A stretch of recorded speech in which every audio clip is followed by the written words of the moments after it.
Did you know that Sir Alex Ferguson, a.k.a. Fergie to his friends and enemies and rivals, Fergie... No, that's too long. I don't know why I said that. You said Fergie a lot. I did. I said Fergie. I would say Fergie. Try again. Did you know that Fergie broke around 9 transfer records in his time as Manchester United manager, Gasky? Did you know that? I didn't know it was 9. I knew it was a few.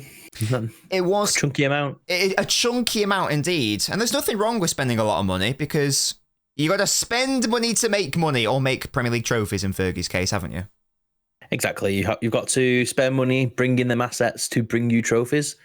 Mm-hmm. It's how you do it. Yeah, and it's how you spend that money as well. So in today's podcast, I'm going to reveal to Gasky the 9 times Fergie broke a transfer record, and we're going to go one by one and grade all of these transfers, from like A star to a U or an F or whatever. To be honest, there aren't that many failures here. These are some pretty big names. The last one might be a bit of a surprise for you, Gasky, but we shall come to that when we come to it. I am going to be doing it in chronological order, and this is basically the reason why I sort of like wanted to do this is because initially anyway was just because I know you don't do it. It does annoy me when some people are like, oh, Pep spent loads of money and Fergie never spent any money. That's why he's clear. It is rubbish. Like, yeah, Pep does have the help where he first came into City. He was allowed to chop and change without the, you've had that position, you're done with it. But if you look at the recent years, he's been fine. He's not spent a lot. He's bought what he's needed and it's worked. So yeah, and that's what Fergie was allowed to do because he was succeeding. Exactly. If you want continued success as a manager, you've got to spend money. Everyone does it, especially in the modern era. So, as I say, 9 transfers, and we're starting all the way back to 1993. And in fact, before we start, actually, Gasky, because you don't know all these players, so just before we start, what players do you think would be a transfer record? So in my head, I think Cantona was. Okay. Andy Cole. Yeah. Ferdinand. Okay. Van Nistelrooy. Mm-hmm. I probably missed an obvious one as well, but I can't think of anyone after Ferdinand and Van Nistelrooy, unless I'm missing someone. Oh, that's good. Well, I can reveal you got 3 correct there. Well, so, he wasn't correct. You got a third. Well, you'll find out. You'll find out, don't you worry. Okay. So we are starting in 1993, Gasky. Obviously, inflation's happened, but for a British record sum of £3.75 million, Sir Alex Ferguson brought Roy Keane from Nottingham Forest to Manchester United. A pretty iconic player. Yeah, definitely. Easy success. He was the pivotal midfielder. Bit of a prick, let's be fair. Yeah. But he got the job done. You need those players as well. You need brutal. knobheads. Yeah, exactly. I mean, I think a lot of us have seen the highlights from that one game against, I think it was Wimbledon, where Vinnie Jones just wanted to kick the living crap out of him. And he didn't start on him. He just got back up and carried on, and you don't really have players like that anymore. But, I think he's enjoyable to watch. Mm-hmm. He won one. So obviously Manchester United's captain towards the end of his time at United, left in weird circumstances, but still 1, 2, 3, 4, 5, 6, 7 Premier League titles, 4 FA Cups, and obviously that Champions League in '99 with his masterclass against... Which he missed. Yes, because of his masterclass against Juve where he got suspended. Funny enough, that '99, United didn't have their midfield of Scholes Keane in the final. I know, and they still managed to That's mad. That's the thing. Still managed to get the victory, and also included in the PFA Team of the Year in '93. Excuse me, in '93, '97, 2000, 2001, and 2002. Can this be anything other than an A star? That's a safe A star. If you don't give this an A star, then what do you give A stars? Yeah, let's be fair. Definitely, a defining player of the Ferguson era. Their captain, stalwart. One of the best midfielders in Premier League history. Definitely. It had that brilliant rivalry with Vieira, so there's a nice storyline. It's an A-star, isn't it, all day? Yeah, definitely. You can't go lower. Yeah, definitely. That was an example of the British transfer record, a superb signing. Another British transfer record 2 years later, Gasky, £7 million this time. Ferguson signing another player from another Premier League rival. Andy Cole from Newcastle United to Manchester United. Talk to me about Andy Cole, Gasky. Andy Cole, I would say, is probably one of the most underrated strikers in Premier League history. Based on the names that people will pull out nowadays, Andy Cole's never a name.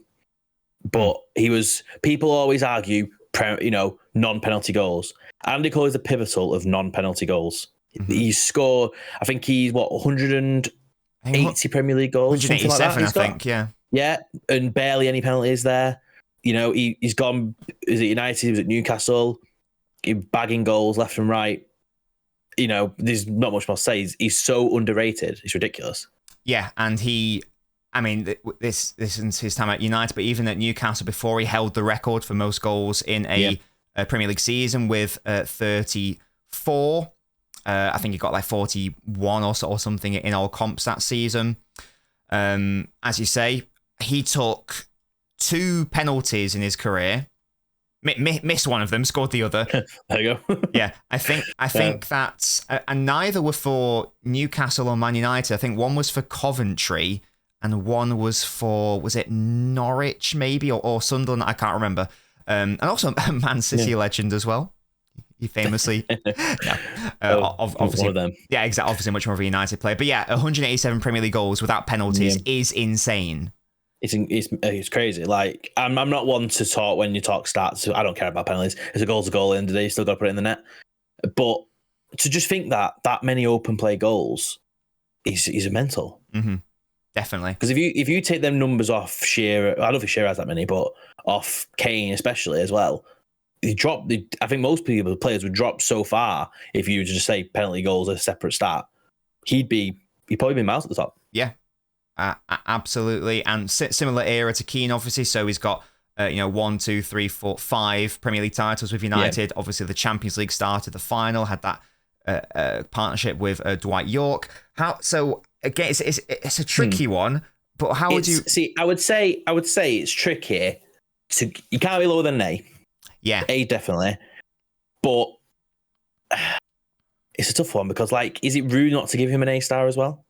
To win 5 titles, I think if you're looking at it from an individuality perspective, I think A is fair, because an A star would be you've scored more at United, you've got more individual records, individual awards.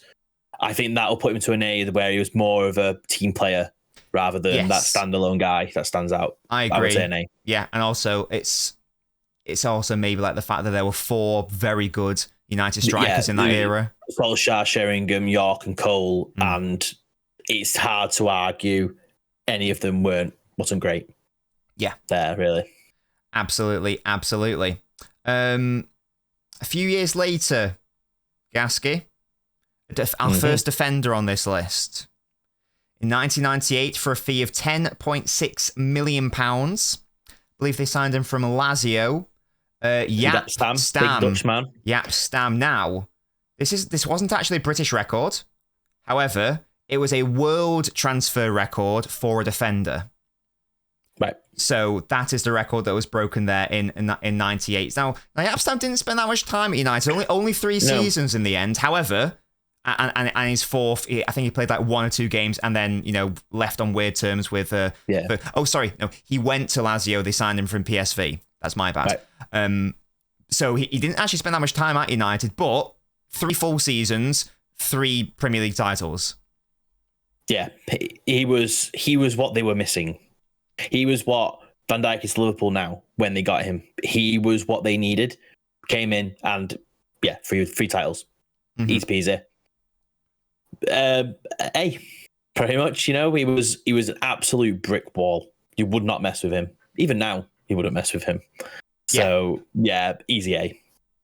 Easy A there. Would you, so the fact that the manner in which he left United, and the falling out with Fergie, does that not impact the grading? I think most players fell out with Fergie when they left, to be honest. If you think about all the players that have left, a lot of them fell out with him. Yeah. Because, again, that's just it's like the serial winner attitude. I mean, you get it with Pep, don't you? Like, Cancelo was thrown out the door as soon as he caused issues. It's what you have to do. You need to have that family team feel all the time. And if players are affecting that, they're out the door. Yeah. And so I think A is fair. I'm not one to throw A stars around left and right, No, of course. So no, that makes more sense. I think had he stayed at United for a few more years, then it probably would be A-star territory. It could have been scary for the rest of the league if he stayed. Yeah, because as we say, 3 league titles in 3 years, and then the Champions League on top of that as well. Yeah, exactly.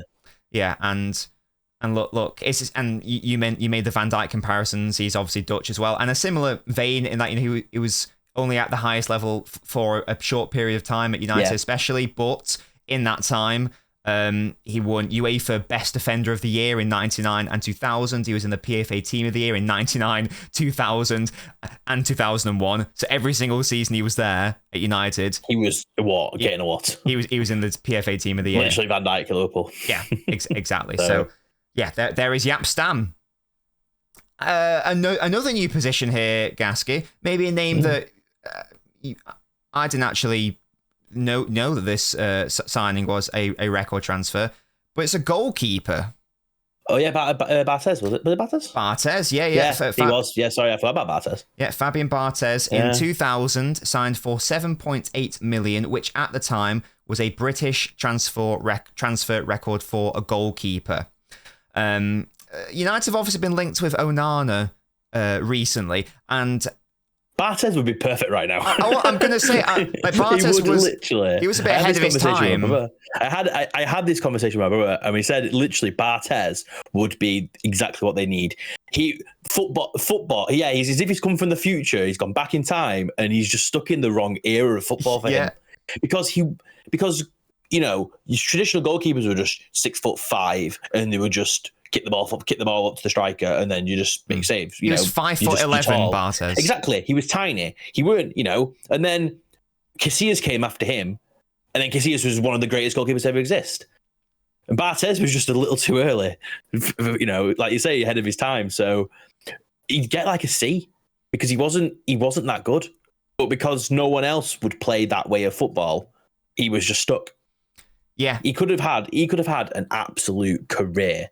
But he was just born he wasn't ready. 15 years too late for the too early for the Premier League. Yeah. Anyway, obviously was really successful with France. Winning the World Cup. Won just the 2 Premier League titles at United, being the Peter Schmeichel replacement. Just seeing if he was ever. He was in the Team of the Year, to be fair, in the 2001 season. But yeah, he was very volatile. I think it's fair to say. You just didn't know what was going to happen with him. Yeah, at all. It's C might be a bit harsh, but if C is average, then I'd probably say a C is fair. Yeah, no, you're doing the grade. That's fair. B minus, maybe, if I'm being nice. and look, if it was in this era, I'm sure he'd be a fantastic he'd be solid. De Gea replacement. But especially in the early noughties where you got centre halves who aren't necessarily as comfortable on the ball and don't really. No, centre halves just throw the body in front of you and whack it away. Yeah. And then you got a goalkeeper that wants to play it around with you. It's not going to work. It's not going to work. Now, I think we've got one of the names you said, Gasky. A year later, for £19 million, British transfer record. Van Nistelrooy. Ruud van Nistelrooy. See, I'll tell you now, with Ruud van Nistelrooy, I hated watching him play. Because I'd be at Old Trafford, I'd be watching these, I was watching, I think it was, I was there at Rooney's debut when he's got his hat-trick against Fenerbahce. And I've seen all these, Ronaldo and Beckham and stuff. He was just boring. He was the first player I've seen where I just thought, you don't do anything. And I just slag him off all the time. Really? But he was in the box. He was one of the best you've ever seen. Putting the ball in the net, you just knew he was going to score. But he was just boring to watch. It's like Berbatov. Berbatov's just boring to watch, but he do some amazing things that make you think he's what an amazing player. Yeah. But he's just boring. This is just sidetracking for just a second. Do you find Haaland boring? He's boring to watch, yeah. But he's absolutely incredible at the same time. It's a weird thing to say, but it is. He's boring. I like a bit of flair in football. I like a bit of excitement. When he's running at defenders and he's bodying them off the floor, brilliant. But most of the time, his job is to put the ball in the net. So you're standing in the box. It's like when you compare him to Aguero. Aguero's exciting to watch. He's going to take players on and put it top corner. Yeah, Haaland's not going to do that, is he? But that's not his job to do it. But the same with Van Nistelrooy. His job wasn't to link up play. His job was to go and stand in the box and make sure the ball goes in the goal, and he does that every time. So how do you go about grading this one? Because Van Nistelrooy arrived at United when in sort of like a period where like they basically when Van Nistelrooy joined, they stopped winning all those trophies in a row. Lots of people maybe as last season tried to say, Haaland's made City worse. People tried to say Van Nistelrooy's made United worse. Van Nistelrooy only won one Premier League title there, for example. I feel like we went from a situation where, like you said, in '99 you had 4 world-class strikers, I would say, who could link up very well, and only Solskjaer was left, I think, at that time, who again was just a super sub. He was never known to start games, and he'd come in on a record transfer fee to come and be the main man at United. It is difficult. It is really, at that period, it's very, very difficult. So I think, he had the record for, he got the record for the most Champions League goals in a Champions League season, I think. Yeah. He's up there. Like he's up there on the records with the most goals in Champions League. I think he's like 4th or something. So, he did a lot. He scored a lot at United as well. Like, you forget how much he actually scored. I mean, I think he scored 1 outside the box as well, which is shows his poaching way. But we need to remind the listeners, we're not ranking the player, we're not grading the player, we're grading the signing. So yeah, exactly. With all that in mind, Gasky, that period, I would say a C as well. I would say similar to Barthez, in that he did enough, he getting the goals, but it wasn't that impact that Stam had, that Roy Keane had. It wasn't the same impact, so it's like a C. There we go. I'd say. I think I know who's next. Who do you think's next? I think it's Varane. It is, yes. For another British. This was the period where Fergie was popping off. To be fair, another British transfer record: 29.1 million for Juan Sebastian Varane, brought in from Lazio. The idea being to bolster United's brilliant midfield at that time, but it didn't. He was shit. This is. I think this is the worst signing on the list for sure. No. This is an F, I would say. He was coming in as this amazing, South American midfielder from Italy. Coming in, he's going to make United's midfield, glamorous, and he was crap. Yeah, he was absolute garbage. And then I think he went to Chelsea, and he was crap there too. He was better than United.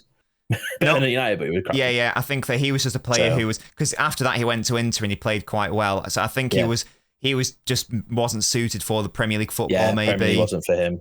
And he obviously did really well with Lazio before. So, as you say, just didn't work out for him at United because just it didn't suit the system, didn't suit the style of play. If anything, interrupted United's midfield and a lot of money and not really the payoff that you wanted. Yeah. So an F, you say? I would say F. That's fair enough. Yeah. Now, this one is going to be a high-ranking one. A year later, another British transfer record. What year are we at? So this is 2002. Now, Varane was 2001. Right.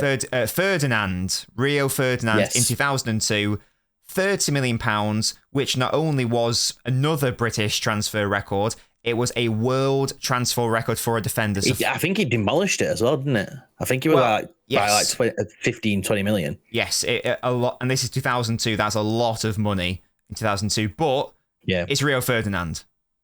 Yes. One of the greatest centre-backs in the Premier League history. Yeah, I'd say second best ever. Yeah. At least. Who would you put first? Terry. Yeah. Terry. I like Terry, sorry. Well, I don't like Terry because he's a knobhead, but you know what I mean? No, yeah, but you know what I mean? We're not reviewing him as a person, we're reviewing him as a football player. And Ferdinand is... I agree. Yeah. I agree. I'd say Terry Ferdinand in the top 2, yeah. Yeah, and so I mean, it's an A-star. I think he's a same impact to what Keane had. Yes, exactly. Signed from Leeds United, who actually was and that was a record in itself from West Ham to Leeds.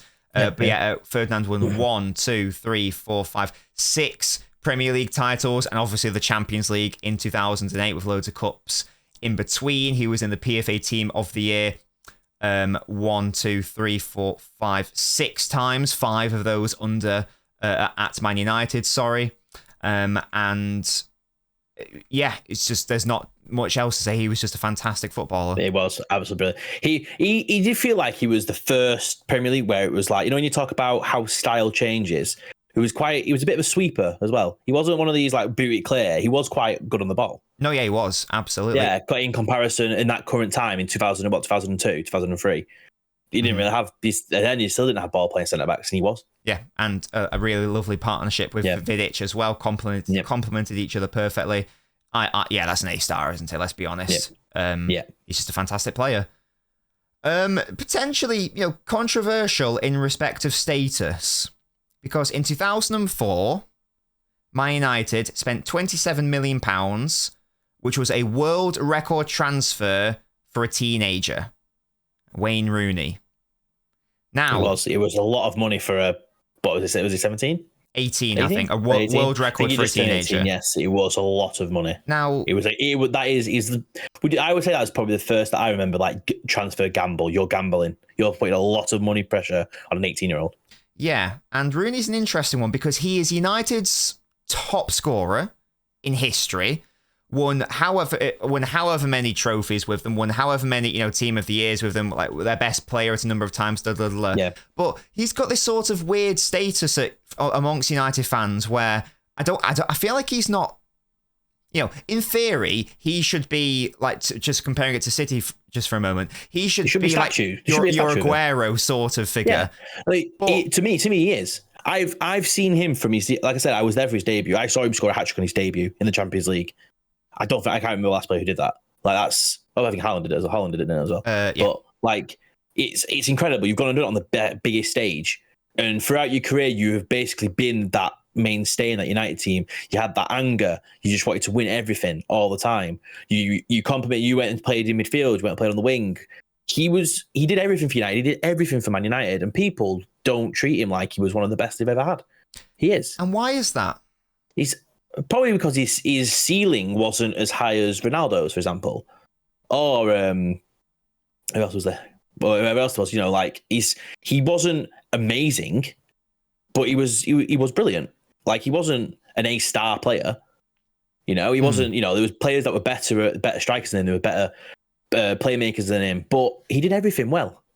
Yeah, and he also sacrificed his own offensive output for the team at lots of stages in his career as well. Exactly.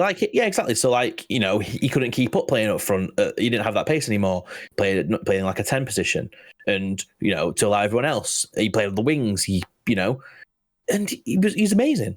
He's always been amazing, and people act like he's not. It's probably the same people that are saying that David De Gea is not a United legend because he's had a bad couple of years the last 2 years. He's been at United for 12. He's been at United for 12 years. He's a legend. He's played God knows how many games. So, he is. He's one of the best they've ever had. Mm-hmm. Yeah. Won 5 Premier Leagues. Won the Champions League. Scored that infamous goal against Man City, the overhead kick. I think he holds the record. Obviously, holds the record for Manchester United goals. Holds the record for goals in Manchester derbies. Until recently was England's record goal scorer as well. Was in the PFA Team of the Year 3 times. And I think he's got however many assists in addition to his goals as well. But there is this weird sort of. It is because when you speak to a lot of United fans, and you say like who's the best player in Premier League, who's the best United players in Premier League history. People put Rooney very low, and I don't understand why. Is it maybe because he didn't quite fulfill his potential? Because there was a point where he was better than Cristiano Ronaldo, for example. He was. I would say that's what I mean about his ceiling. Like, his ceiling was a lot higher. Like, you were saying like the next Owen, and he's going to be Ballon d'Ors, and he never hit that height. But he was still a very big height he got to. No, absolutely. Especially making such a big transfer at 18. Obviously, I know he obviously had that transfer request situation as well, which probably maybe muffled people up. But but Gerrard put in a transfer request to Liverpool. So exactly, Gerrard was going to join United, for God's sake. Yeah, he didn't care, did he? So, but it happens. But he's one of the best. He's one of the best United have had in the Premier League. Mm-hmm. A-star easy for me. Yeah, easy. And there's one left. Now, when did the Glazers come in? 2005. Right, that's interesting because we've had 8 up until now. I'm trying to think, what year was this one? 2011. Oh, Di Maria. No, Di Maria was Di Maria was after Fergie. Oh yeah, of course he was. It was like 2015. It was 2011. What position? Goalkeeper. Oh, De Gea, of course. David De Gea. Yes, they broke the record for the teenager again, didn't they? Yeah, British transfer record for a goalkeeper again. Right. So similar to Barthez, 17 million pounds. That was a British transfer record for a goalkeeper, and the last name on this list. And it's just noticeable that there's a 7-year gap between those two records. So it does go to show the difference on investments. So that then, when you look at it this way, based on if you look at the transfers from Fergie 93, he's allowed to break the transfer record up till 2003 when he's constantly breaking it, bringing in players, winning everything. Glazer's come in, it's a dry patch for 6 years. Yeah. Right. Okay, there's signings in there, but they're not breaking transfer records. Mm-hmm. So there's an example of how they basically just put locks on stuff. There's probably links to breaking records still, but they weren't allowed to. Yeah, exactly. And they have broken records since then, but they were that's probably because they felt they had to, rather than probably because that 6-year gap they haven't spent anything. Exactly. In comparison to other teams. So yeah. So De Gea is the last name on this list. His contract has expired. Still up in the air about whether he's going to join. Depends on the FFP situation. Apparently. He's got married and is on holiday at the moment, so you'll have to wait. You've described him as a United legend. Lots of people would disagree with that. Who are United fans, which I think is very harsh. I think that's where you look at recency bias. Like I remember his first game in the Community Shield, and you probably thought this keeper's shit against City, but as soon as he settled in, he was like one of those smaller key. He's like a kind of like a Barthez in terms of like he was a lot shorter, very scrawny at first. He's very very reflex happy. And once he settled in, God knows, United would have had a lot of the Champions League football and stuff if it weren't for him. A lot of the European football. And he's United for 12 years. And I would say out of them 12 years, I think he won Player of the Season at United about 4. Yeah. A goalkeeper should not be winning at Man United that many Player of the Seasons at all. Of course, he's a club legend. Yeah. And there was that period, where, as you say, he basically bailed United out on a number of occasions with his saves. Yeah, you've seen some of the other fan channels, like after the games where De Gea's had a masterclass and they're sick of it. It's like he could. I think there's one of Arsenal fans here where he's like, he could save the Titanic. He's ridiculous like that. I remember that game at the Emirates, and he was just like, he was stopping everything. And he was like, you should not be saving half of these. Yeah. So he's an A-star. He won. I think did he win 2 titles at United before Fergie? One. One. Yeah. Obviously, he didn't win many trophies, but I'd probably put him in A. Probably put him in an A. Yeah. I think just because when the seasons where he hasn't been great, he's been dreadful. Not like bad. He's been really, really bad. I think that probably brings it down. Mm-hmm. No, I think that's a fair assessment, and that is all 9 times Fergie broke transfer records at United. So I think you gave 2 A-stars to 3 maybe to Keane, Rooney, and Rio. Keane, Rooney, and Rio got 3. De Gea and Cole got A's. Who gave it? I can't remember. We gave Yap Stam an A-star as well, didn't you? Oh, yeah, Stam got. Yap Stam got an A-star. Then it was Veron got an F. Barthez and Rude got C's. You got C's. Yeah. So there we go. A pretty fair assessment, but let us know, guys. Do you agree with Gasky, or is he talking out of his arse? Let us know. I thought it was a fair assessment, to be fair. If you enjoyed this podcast, then make sure to click follow so you can always stay updated on the NobCast. But until next time, goodbye.